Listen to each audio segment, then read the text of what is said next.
I'm Corbett Wall with DV Auction, here with your feeder flash for Monday, April the 4th, brought to you in part by Joplin Regional Stockyards.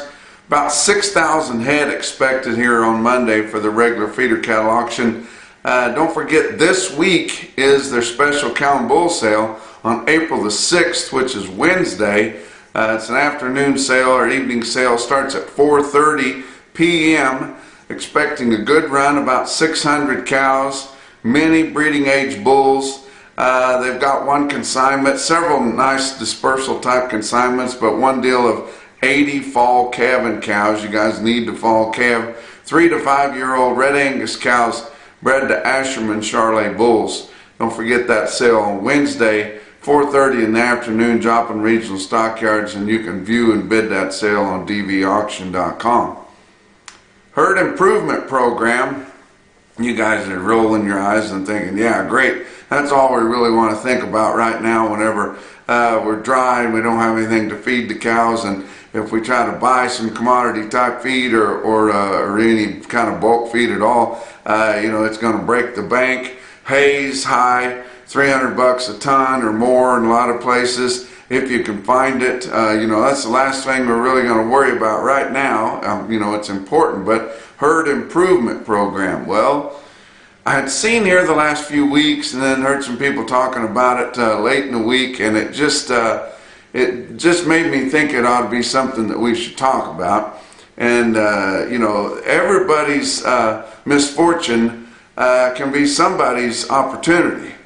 Well, if you guys happen to have some hay or some feed, or you've had some moisture and you know you're going to have a little bit of grazing here, it might be a good time to trade your cows in for younger models or maybe improved quality. And we've heard people doing that quite a bit here of late. I heard a story come out of eastern Montana that's bothered me all week long about a friend of mine that went into an auction there just to unload some weigh-up cows. And when he got to the sale, the guy that unloaded him was a little bit shook up, and you could just tell, that something had happened there. And he said, "What's going on?" And he said, "Well, a local rancher just brought in 500 head of his home-raised heavy-bred cows, ripe with calf. And just threw his hands up. Doesn't have anything to feed them, can't afford to feed them. It wasn't going to work. If he did invest a whole lot of money to keep those cows, he just had to let them go. And kept them all year just waiting right now to have those calves, knowing what those calves are going to be worth, but can't hold them any longer." Now that's sad. But also heard some guys around that are the cow market, the weigh-up cow market is so high. If you've got some cows that need to go, even if they're still having a calf every year, but they're getting some age on them, they've got spots on them, or there's something you need to kind of clean up your herd out of, then take them to the sale, sell them in the weigh-up cow auction, put a little bit of money with it, and you can likely buy some bred cows that are better than what you had. Not all of you, of course, but and trade them in. And I heard from some guys on Twitter that said they were trading those cows in for less than $100 a model year newer. So that's pretty cheap, guys. As important as those cows are going to be to you over the next 2 or 3 years. And like I said, get rid of the spots. Get rid of those calves that are pulling your average down whenever you sell them. Anything, you need solid bodied colored cows. Bald faces, sure, all right, or motleys, but keep their bodies solid colored, and you pretty much find a lot more users there buying those cattle. They're that particular, guys, and you just get cows that keep throwing calves with spots on their bodies. It's pulling down. It makes your calves less attractive when you get ready to sell them and harder to bunch up. Get rid of those line backs. Get rid of those that are showing too much ear for those of you that don't live in the extreme south, where the heat and humidity just causes you to do that. But clean things up a little bit. It costs almost exactly the same to feed a good cow as it does a turd. So why would you want to keep those turds? Get them out of there. And I've heard many people say over a long time, took me a long time to kind of let that sink in, but fall in love with your grass. Don't fall in love with your cows. And, move on. There's a lot of good cows that are coming for sale in pairs, things like that. Some of them are bringing a big price. I saw some F1 Brayford Tiger Stripes down there in South Texas just a little over a week ago. Pairs bringing up $2,800-$2,900. Well, you can buy the fanciest ones that walk.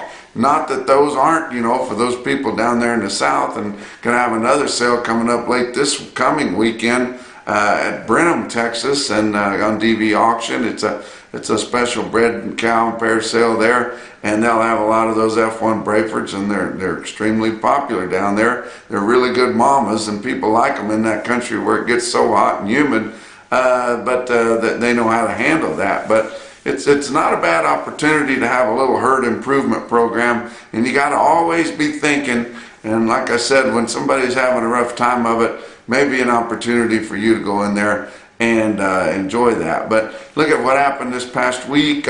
Your board was supportive, fairly supportive early in the week as we were getting reports and that war that's going on over there in Ukraine. I tell you what, I told you guys I'm not going to pass judgment on it anymore, but you see all this stuff on TV and you see what they're trying to tell you about it. It's just weird, the news stories that you get. It's amazing to me that Russia couldn't have annihilated Ukraine in just a few days if they'd wanted to do that.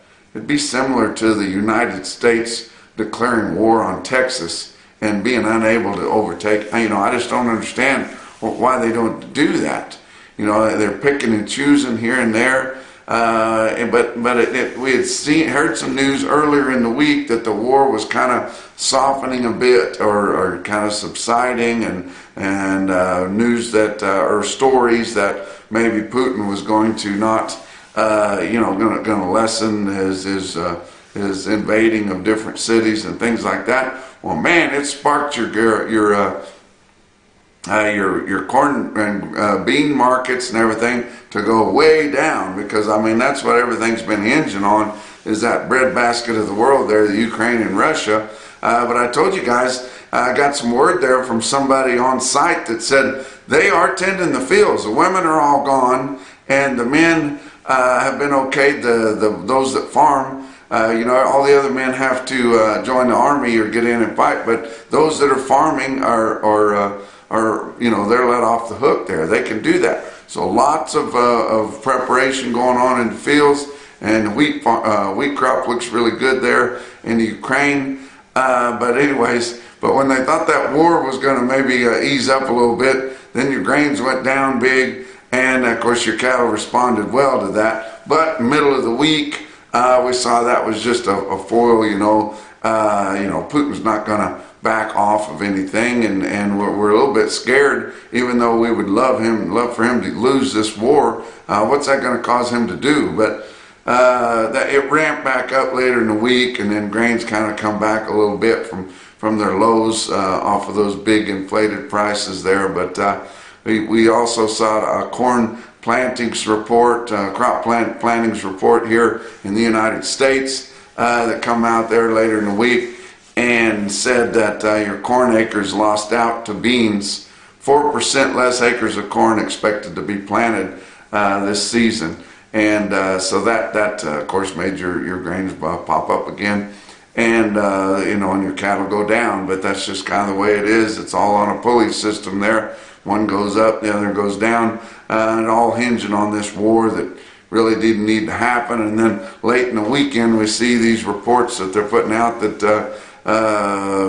looks like dead bodies around in some places where Russia was at, and then Ukraine went in and took back over. But I don't know. It just seems like a kind of a propaganda war. We've seen a movie one time, I think, Wag the Dog, where they just put a war together on the screen and made people think what they want to. Well, they can do that. None of us are over there. Of course, we can go over to Poland and we see all those refugees coming out of there, and telling the stories. So I don't know. It's a weird deal going on. This past week we saw the Cattle Market Discovery and Transparency Act get dropped on the Congress there, so they're going to push that bill.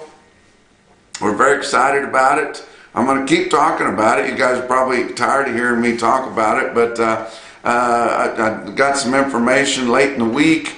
We've got people calling in, people we never thought would want to join in with U.S. Cattlemen's Association or want to get behind the bill. They're excited about it. We've got people from other trade associations that are climbing the fence and coming over on just on this issue anyway, and wanting to get behind that bill because they think it's good for the industry. It could save the industry, like what I've been saying.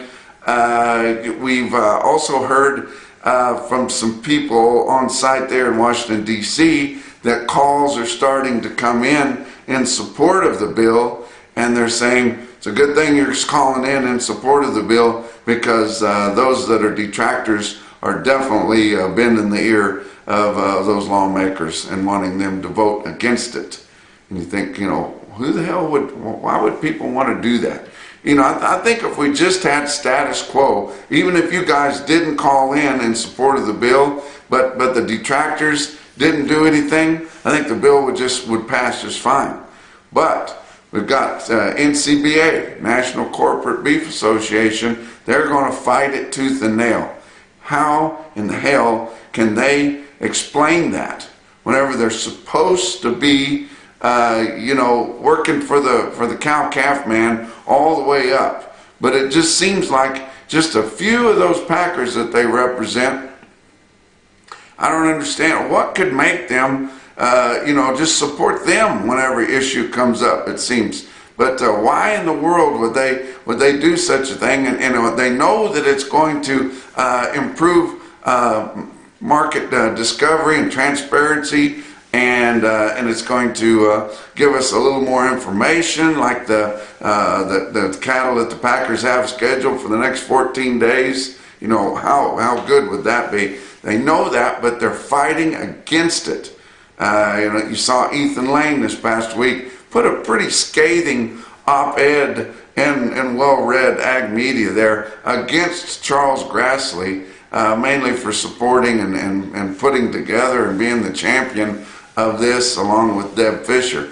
Why would you do something like that? A guy like that that's been fighting for Iowa cattlemen for decades there, he's kind of got some other things on the plate, but he's still pushing this. He's been doing interviews and things on this, and he's trying to get Hunter Biden exposed on all the things that he's doing. He's in the middle of everything up there, and then we got somebody coming in writing a scathing op-ed about him and coming out and against that. But it's just it's really disgusting whenever we see trade associations against us. Now we know that North American Meat Institute's going to be against us, because they're the thuggy trade association that represents your packers, and they want to see the packers continue to have record profits, which we're not against them making a profit, but whenever they're gouging and they're profiteering off of the pandemic and all that kind of thing, and really busting the consumers, that's why the White House administration is behind this bill, and we've got a lot of Democrats that are wanting to get this pushed through. And what we need you guys' support. You've got to get a hold of your representative in the House and your senator and tell them that we need to get this bill. One call makes a difference, guys. It's just like voting. Definitely makes a difference. Let's talk about your board for last week. How about your April live cattle futures? Monday was down 17 cents is all. Tuesday was up 60. Wednesday down 72. Thursday down 80. Friday down 72. April ended the week at 138.65, down $1.82 for the week, when our fat cattle market was steady to firm, actually gaining a little bit of ground on your weighted average price. We lost $1.82 on your spot fat cattle market, and why would we do that? How about June live cattle down $1.52 at 135.85? How about feeder cattle for April? Monday was down 75, but Tuesday up 352 with your grains were down big on Tuesday. Wednesday, we backed off of that, down 67. Thursday down 227, and Friday up just 17 cents. But April feeder cattle contracts ended the week at 161.57, exactly steady after all that volatility. Amazing. May ended the week, May feeder cattle 166.12. Your March contract went off the board this past week at 155.90, and of course that met right up with your CME cash feeder cattle index. Talking about your grains, ending the week for regular trading there. Corn contracts $7.35 a bushel, and that was 19 cents lower. Beans $15.82 3/4. That was down $1.27 1/2. So they did not recover those early week losses. Kansas City hard red winter wheat ended the week at 10.13, and that was down 97 3/4. Fat cattle trade up through Thursday. 76,500 head sold in your 5-area feeding region, negotiated direct sales there, which is not too awful bad. Your live sales 137 to 143.50. That was down $1 on the front end of the range and up $1.50 on the high end. But your weighted average about half $1 higher up through Thursday, 139.36. It's going to be higher than that, I believe, whenever we round up the little dab of Friday sales. How about dressed prices? 221 to 228 on fat steers and heifers last week. That was $1 to $3 higher. Your weighted average on dressed steers, 222.53, up just a few cents. Friday we did have a little bit of trade, and it was some of the highest that we had. 900 head in Iowa, 24,700 head for the week, 141 to 143, and 222 dressed.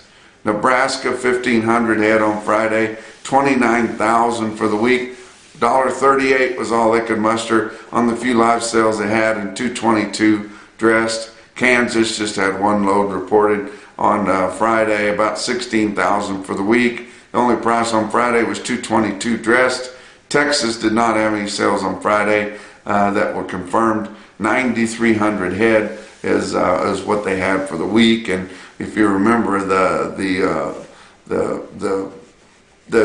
voluntary program that NCBA promoted, then they went in there, had Dr. Kuntz come in and do a study, and then we ended up using that information against them because they could not meet the very minimal standards for the amount of trade that we needed to have a robust. So it was a 75% of a robust market. They wanted to get 75% of what he considered would be robust, which was 9,500, which is all that didn't sound like much in Texas. We can't even get that anymore. But if we can get that Cattle Market Discovery Transparency Act, we will put a freeze on the levels we've been trading here of late.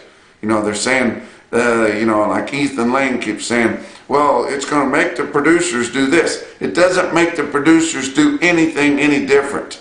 The onus is on the packers to participate more in negotiated trade. Your producers can continue to do whatever they want. It's going to give them a little bit of leverage is what's going to give, and it's going to allow them, those feedlots that sell negotiated cash, to turn down a bid. And they know that those packers will have to come back to them and not use it against them in the next few weeks. But gosh, I can't believe somebody going against this and saying that they're for cattle producers. Box beef cutout values higher. Of course, we're gaining ground. Packers are making more money on the product that they sell. Choice cuts, your weighted average on all of last week's sales, 266.19. That was up 5.16. Was about $1 higher than that on Friday afternoon sales. Select weighted average for all of last week's trades, 258.70. That was up 6.22 compared to the previous week's weighted average. And your late afternoon Friday sales on Select were almost $4 higher than that weighted average. But $7.50 Choice Select spread, only 438 loads of cuts, grinds, and trimmings. And the amount of trade that we get reported to us in the box beef cutouts is thinner than what we get on the fat cattle trade. You know, and people want to tie fat cattle sales to box beef. It's not. They completely manipulate what they give us. They only got sales on current sales of box beef cutouts, 438 loads. You know, one of those big packing houses will have 800 to 1,000 loads of cattle come in, you know, in a week's time. So, you know, think about that. You can't let them manipulate the price that they're going to give you. And people, you know, people that are against this bill want the packers just to dictate whatever they're going to pay you. Slaughter, disappointing. Friday was way down. Only had 109,000 killed on Friday. Saturday was not very good either. Only 40,000. 639,000 for the week. That was 20,000 less than the previous week. 36,000 more than the same week a year ago. If you guys will indulge me just a little bit, I don't have a very big family, and I sure don't have much family left, but it got smaller over the weekend. On Friday evening, lost my uncle Cecil Newkirk, and he was originally from Folsom, New Mexico. If you guys are familiar with the area, but Cecil, he was kind of important in my life whenever I was in like middle school, junior high. That's when we had moved from New Mexico to Texas and Canyon, Texas area. He owned and operated the sale barn in Canyon at that time, Canyon Livestock Commission. I worked there every Saturday. It was just a little Saturday sale, but he was my favorite uncle, and like I said, I don't have a whole lot of family, but he was important in me having the chronic sale barn junkiness that I have. So I'm a sale barn junkie. I told you guys that. Grew up in them. I've been in and around them all my life, and I'm wanting to ensure that we have them at least through my lifetime, guys. And that's one reason I'm behind this Cattle Market Discovery Act. But let's talk about your feeder cattle market for last week. Your real-time index on DV auction ended the week at 156.08. That was up $1.21 for the week, and ended the week just 3 cents from what your CME cash feeder cattle index was. Real-time index brought to you by Margin Tracks by Midcon. Give you some sales. How about Fort Scott Livestock Market on Saturday? Had a really good sale there. Steers sold $4 to $6 higher there, and I want you to look at these steers I pulled from their automated market report. 177 head of steers in the 7-weight category, averaged 739 at 160.21. 841 head of 8-weight steers, big run of 8 weights, averaged 860, 150, 255. Stick out quote there at Fort Scott Livestock was 122 head, 837 pound steers, 161.10. How about winter livestock auction? Winter, South Dakota, 3,500 head there, 475 head of 7-weight steers, averaged 738 at 171.38. 351 head of 9-weight steers, averaged 946 at 144.26. And a big bunch of 8-weight heifers, 1,175 head of them, averaged 838 at 139.18 weighted average price. How about some individual quotes? Turlock Livestock Auction Yard, Turlock, California, sold 123 head, 691 pound steers at 166.50. Lexington Livestock Market in Lexington, Nebraska, sold 92 head of 499 or 500 pound steers at 212.50 on Friday. Magnus Livestock Auction in Huron, South Dakota, sells 60 head, 773 pound steers at 168. A lot of good South Dakota sales. Burke Livestock Auction in Burke, South Dakota, sells 56 head of 1,084 pound big Charolais cross steers at 147.50. Wow. But the best quote that I saw anywhere late last week, your Ralgro top quote for the day, come out of Winter Livestock Auction, Winter, South Dakota, 99 head, 620 pound steers, bring 196.50. That's your feeder flash for Monday.